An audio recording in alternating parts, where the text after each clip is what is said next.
নারী চরিত্র বেজায় জটিল, কিছুই বুঝতে পারবে না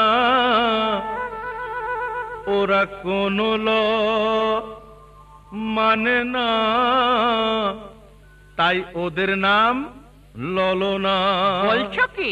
ঠিক বলছি। ওরা যুক্তি তর্কের ধার ধারে না, সেন্টিমেন্টে চলে, ইচ্ছে মতো কাঁদতে পারে, হাসে ইচ্ছে হলে। ওদের মতি গতি, ওদের মতি গতি তুমি ভায়া প্রেডিক্ট করতে পারবে না। নারী চরিত্র বেজায় জটিল, কিছুই বুঝতে পারবে না, কিছুই বুঝতে পারবে না। তোমার ওপর যখন ওরা ভীষণ রকম রাগ করেন, জানবে ভালোবাসার